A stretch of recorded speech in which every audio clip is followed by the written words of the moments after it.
নমস্কার সম্মানীয় দর্শক বন্ধুগণ, পশ্চিমবঙ্গ সহ দেশের 12টি রাজ্যে এসআইআর ঘোষণা করেছে নির্বাচন কমিশন। এবার নির্বাচনের কমিশনের তরফ থেকে এসআইআর সম্পর্কিত 16 দফা গাইডলাইন জারি করা হলো। এই 16টি নির্দেশিকা অত্যন্ত গুরুত্বপূর্ণ। এই নির্দেশিকাগুলি আপনারা দেখলেই বুঝতে পারবেন কিভাবে এসআইআর প্রক্রিয়া হবে এবং আপনাদের কি কি করতে হবে, কি কি করতে হবে না, সেই সম্পর্কিত বিস্তারিত আপডেট আপনাদের এই ভিডিওতে দেওয়া হবে। এর আগে অনুরোধ, চ্যানেলে নতুন হয়ে থাকলে ছোট্ট চ্যানেলটি সাবস্ক্রাইব করে নোটিফিকেশন অল করে রাখতে ভুলবেন না। দেখুন এ বিষয়ে একটি প্রতিবেদনে কি কি গুরুত্বপূর্ণ তথ্য উঠে এসেছে। এসআইআর গাইডলাইন্স, এসআইআর কিভাবে হবে, 16 দফা গাইডলাইন জারি করল নির্বাচন কমিশন। না জানলেই চরম বিপদ। বিস্তারিত কি বলা হয়েছে দেখুন। বিহারের তুলনায় এবারের স্পেশাল ইন্টেন্সিভ রিভিশন অনেকটাই সরলীকরণ করা হলো। এই গাইডলাইন অনুসারে করতে হবে। বুথ লেভেল অফিসাররা যখন বাড়িতে বাড়িতে যাবেন এবং গোটা এসআইআর পর্ব চলবে, তখন এই গাইডলাইন অনুসরণ করতে হবে। কি কি গাইডলাইন দেওয়া হয়েছে দেখুন। প্রথমত, বিএলওদের নাম, মোবাইল নম্বর সব বুথে লিখে দেওয়া হবে। এছাড়াও সিইও বা জেলা শাসকের ওয়েবসাইটে গেলে জানা যাবে বিএলওর নাম ও মোবাইল নম্বর। স্থানীয়ভাবে প্রচার করা হবে। বর্তমান ভোটার তালিকায় যাদের নাম রয়েছে তাদের প্রত্যেকের কাছে এনুমারেশন ফর্ম যাবে। তৃতীয়ত, প্রতিটি ভোটারের কাছে ছবি, পার্ট নম্বর, বুথ নম্বর সহ ছাপানো 2টি ফর্ম যাবে।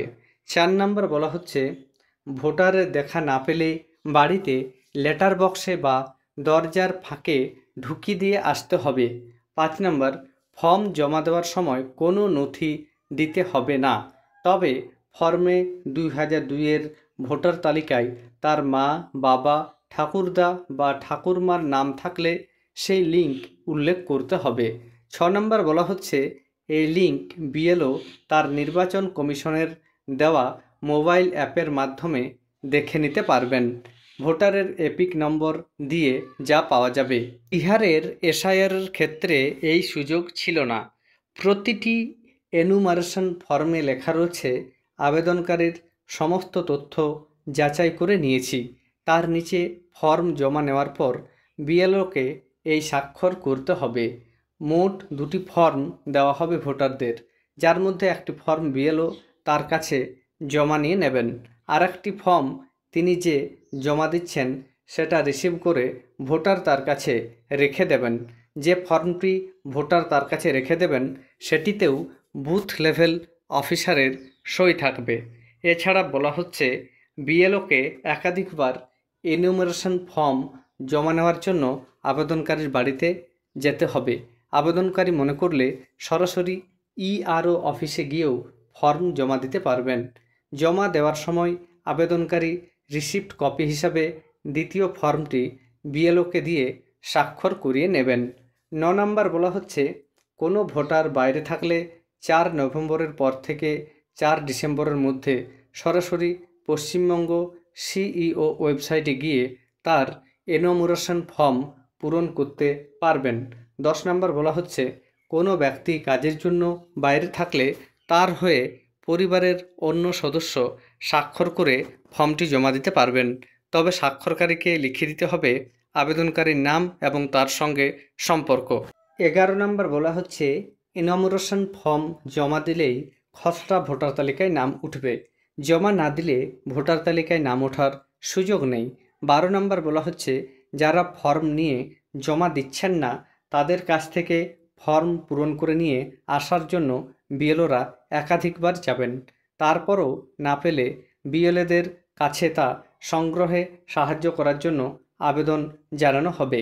তারপরও না জমা পড়লে প্রয়োজনে ইআরওরা এলাকায় ক্যাম্প করবে। স্থানীয়ভাবে প্রচার করা হবে কারা ফর্ম জমা দেননি। যাদের 2002-এর ভোটার তালিকায় কোনো লিঙ্ক পাওয়া যায়নি তাদের ইআরও বা এইআরও শুনানিতে ডাকবেন। 7 দিন সময় দেওয়া হবে। শুনানিতে সব নথি নিয়ে হাজির হতে হবে। 14 নম্বর বলা হচ্ছে, খসড়া তালিকা প্রকাশের পর দাবি ও আপত্তি শোনার জন্য 54 দিন সময় থাকবে।